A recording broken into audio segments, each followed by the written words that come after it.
आज के market analysis के वीडियो में आप सबका स्वागत है। आज हम डिस्कस करते हैं कल के लिए बाजार कहाँ रह सकता है और नेक्स्ट एक्सपायरी को लेकर एफआईएस की क्या पोजीशंस वो कैरी फॉरवर्ड करके ले जा रहे हैं और क्या उनका नज़रिया है भारतीय बाज़ारों को लेकर। जैसे कि हमने कल की मार्केट एनालिसिस के वीडियो में डिस्कशन किया था और मैंने कुछ क्लिप भी शेयर किए थे। कल मुझे लग गया था कि कुछ बड़ा होने वाला है, कि जिस हिसाब से उन्होंने अपने ऑप्शन के डाटा को मैनिपुलेट किया था, जिस हिसाब से ऑप्शन को उन्होंने सेटअप किया था, मतलब वो डाटा एकदम साफ इंडिकेट कर रहा था कि कुछ आज बड़ा होगा। और जो मेरा अंदेशा था वो एकदम एक्यूरेट बैठा कि ये एकदम उन्होंने बाजार को ठोका और इतना ज़बरदस्त ठोका कि लोगों की कमर टूट गई आज। मतलब कि बहुत ज़ोरदार बाजार ठोका उन लोगों ने। और डैट इज़ मतलब कहते हैं पावर ऑफ मनी क्या होती है, आज उन्होंने दिखा दिया। तो थोड़ा संभलने वाला दिन था।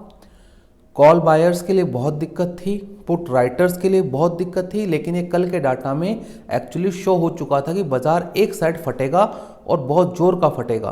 तो वैसा ही हुआ। अब हम बात करते हैं उन्होंने आज क्या क्या किया। ज़्यादा डाटा नहीं है डिस्कस करने के लिए, क्यों नहीं है मैं आपको बताऊंगा अभी। सबसे पहले कैश का डाटा डिस्कस करते हैं। कैश में एफआईएस ने 11,756 करोड़ का माल बेचा है।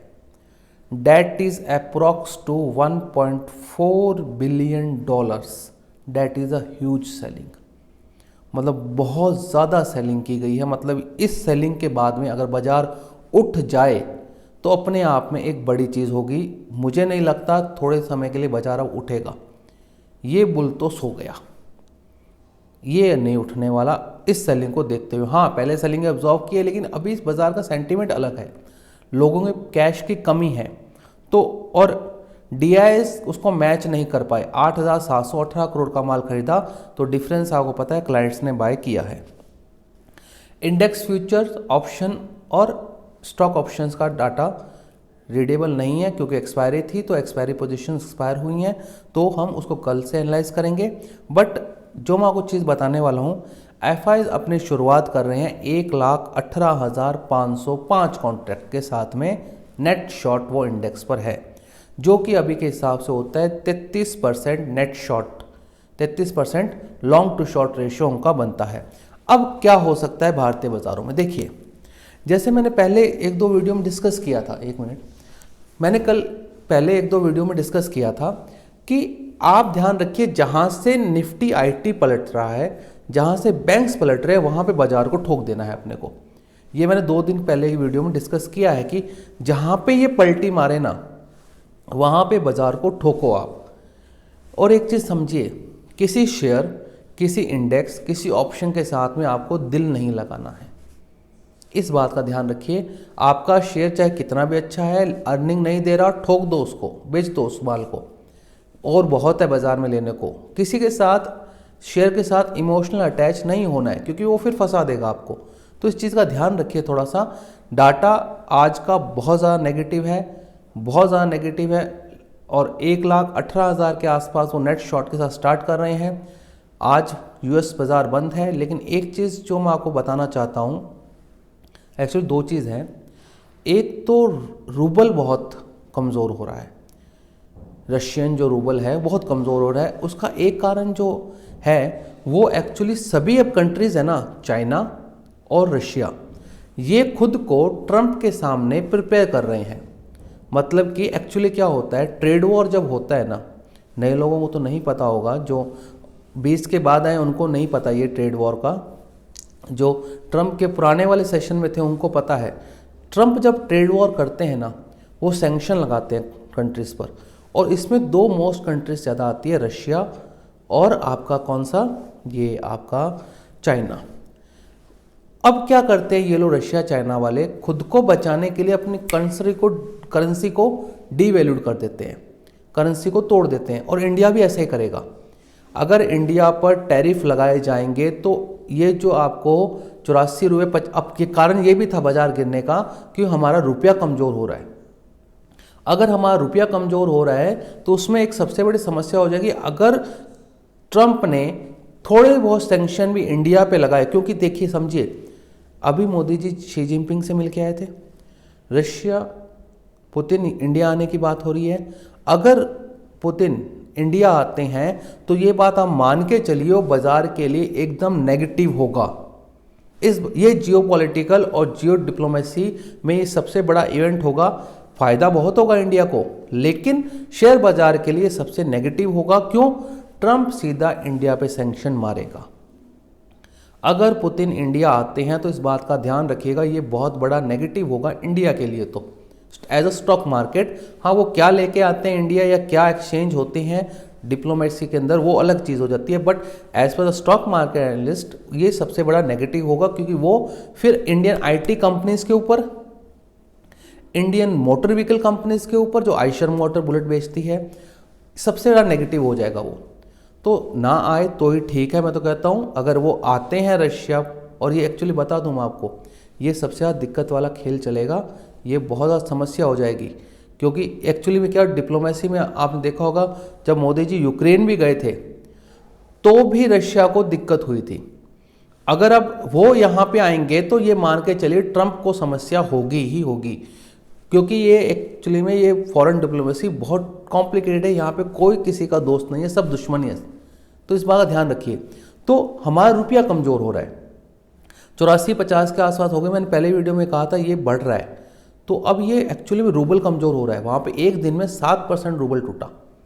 तो ये एक्चुअली के अंदर अपने आप को चाइना और आपका रशिया खुद को ट्रेड वॉर के लिए प्रिपेयर कर रहे हैं कि जैसे ट्रंप आए, क्यों आएंगे, सैंक्शन लगाएंगे, 100% बात है, कम ज़्यादा अलग बात है, लेकिन वो लगाएंगे सैंक्शंस। और जैसे सैंक्शन लगाएंगे उससे होगा क्या कि इनको हिट ना आए या उस चीज़ को एब्जॉर्ब कर ले। क्योंकि देखिए, अगर मैंने करेंसी को डीवैल्यूड कर लिया तो मैं जितना एक्सपोर्ट करूंगा मेरे पास मेरी करेंसी से ज़्यादा आएगी कम से कम। तो उस वजह से खुद को प्रोटेक्ट कर रहे हैं। हाँ, तो ये कंपेरेटिव एडवांटेज थ्योरी लगा रहे हैं, तो अपनी करेंसी को डीवैल्यूड कर रहे हैं ये लोग। तो डीवैल्यूड से होगा क्या कि ठीक है, हमने डॉलर के अंदर बेचा तो ज़्यादा युआन आएंगे या ज़्यादा रूबल आएंगे, तो वो तो सही है। तो इस चीज़ को थोड़ा ध्यान रखिएगा, क्योंकि एक्चुअली जियोपॉलिटिक्स की वजह से आज भारतीय बाजार का टूटने का कारण ज़्यादातर जो मुझे लगता है वो रुपया ही था। ठीक है, अब लोग अपना कारण निकालेंगे, ये हो सकता है, ये हो सकता है, ये हो सकता है, बट नॉर्मली मुझे जो लगता है रूबल और रुपये ने ही आज पूरा खेल बिगाड़ा। और दूसरा एक्सपायरी भी था। और एक्सपायरी छोड़िए, मैं कह रहा हूँ एक्सपायरी नहीं थी तो भी इतना फ्यूचर एफेंडो में होता, बट इतना कैश में माल ठोकना, 11,000 करोड़ का माल कैश में ठोकना। और एक बात समझिए, किसी को अहंकार नहीं करना चाहिए, अहंकार किसी को नहीं करना चाहिए, किसी का अहंकार टिका नहीं है आज तक। हम बोल रहे थे हमारे 25,000 करोड़ की SIP आ रही है, हमारे इतने करोड़ की SIP आ रही है, एक दिन के अंदर SIP वालों को ठोक दिया इसने। मतलब समझिए, FIs ने सिर्फ एक दिन में 11,000 करोड़ का माल बेच दिया। Debt is 50% of Indian monthly SIP।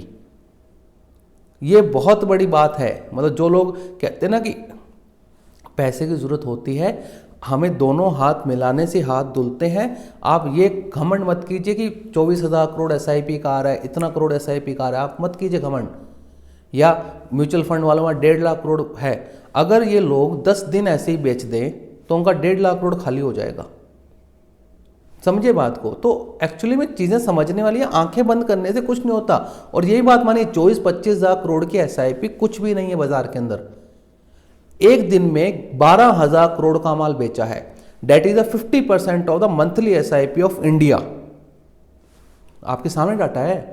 ये थोड़ी देर और नहीं खुला बाजार, 1-2 घंटा और खुला होता तो ये तो 20-25,000 करोड़ और खा जाता। तो इसलिए never be a pride, every time be humble. ठीक है, हम 25,000 कर रहे हैं, हमारा टारगेट ये रहेगा कि हम अगले महीने 26 करें, फिर 27 करें, हम बड़े जिंदगी में। बट ये कह दें कि हमें FIs की जरूरत नहीं है, हम ये वो, उन्होंने ठोक दिया ना माल, क्या कर लिया, किसी ने कुछ नहीं कर पाया। सबके हार्ड बॉटम, वो टीवी वाले भैया लोगों के सबके ये हार्ड बॉटम बन गया, ये ट्रायंगुलर बन गया, ये इतनी मूविंग एवरेज कट रही है, ये कट रही है। उन्होंने एक दिन माल ठोका, सारी मूविंग एवरेज नीचे धरी रह गई। तो मेरा पॉइंट ये है कि बाजार सबको रिवॉर्ड करता है, बायर को भी रिवॉर्ड करता है, सेलर को भी रिवॉर्ड करता है। तो बायर का समय थोड़ा निकल गया, 4-5 साल बायर के थे, अब आप 2-3 साल या साल 1.5 साल थोड़े सेलर का समय है, तो उनका रहने दीजिए। आप बाजार में शेयरों में तेजी भी है, मैं बताऊँ इंटरग्लोब एविएशन, स्पाइस जेट, क्या खराबी है? थीम बेस्ड स्टॉक्स हैं, चल रहे हैं।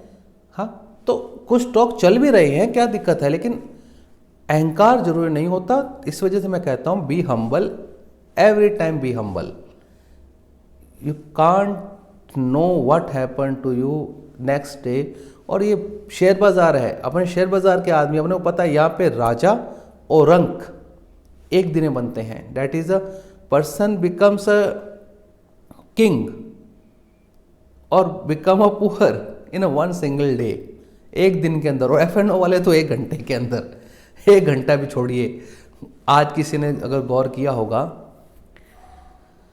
सेंसेक्स की 79,500 की पुट 280 रुपये से 800 टच कर गई। तो राजा तो मिनटों में बनते हैं यहाँ पर। तो हमें तो कुछ करना ही नहीं चाहिए, हमें तो प्राइड होना ही नहीं चाहिए। जो हो रहा है अच्छा है, जितना पैसा आ रहा है बढ़िया है, आ रहा है तो ठीक है, नहीं आ रहा तो ठीक है। हमारी साइकोलॉजी सही रहनी चाहिए, हमारा जो स्टॉक लिया हुआ है उस पर हमारी नज़र होनी चाहिए, वो कंपनी सही करनी चाहिए, उसके फाइनेंशियल सही होने चाहिए और वो कंपनी ठीक होनी चाहिए। बाजार चाहे कुछ भी करे, वो कंपनी ठीक होनी चाहिए, उसका प्रमोटर ठीक होना चाहिए, उस प्रमोटर पर कोई दिक्कत नहीं होनी चाहिए और वो चलता रहेगा। बाकी आप कहेंगे मेरे पास सोना है, तो फिर अब जैसे मैं बोलता हूँ, मैं अहंकार वाले बताता हूँ, अदानी। अब लोगों को लग रहा है अदानी को 20-30 2 दिनों में 37-38-40% बढ़ गए स्टॉक्स, ये हो गया वो हो गया, देखो ठोक दिया हमने। अरे क्या ठोक दिया? 4,000 का स्टॉक तुम्हारा 500 आ गया, वहाँ से मान लो 800 आ गया तो क्या हो गया? समझे बात को। 4,000 रुपीज़ का शेयर अदानी ग्रीन या जो भी है, 4,000 रुपीज़ के स्टॉक अब 500, 600, 800 में रुल रहे हैं, तो क्या कर लिया? हाँ, अभी नीचे से को कह सकते हैं हमने नीचे 37% बढ़ा लिया तो क्या हो गया भाई? बढ़िया है आपके लिए, बढ़ गया। आपको मौका मिले तो निकलिए, नहीं तो आप एवरेज कीजिए, जो भी आपको करना है। बट एग्रेसिव होने की जरूरत नहीं है यहाँ पर। आप मत आज को न्यूज़ आए रात को ठुक जाए स्टॉक, क्या पता किसी को, और कल एफ&ओ में और जा रहे हैं। और आपको एक बधाई की बात, कल तो फिर खेलो इंडिया खेलो है, आप जितने स्टॉक्स में खेलना चाहें आप खेल सकते हैं। तो मेरा कहना यही है, बी हम्बल। डाटा ज़्यादा है नहीं, कल आएगा डाटा, कल हम एक्सपायरी की बात करेंगे। Thank you for watching.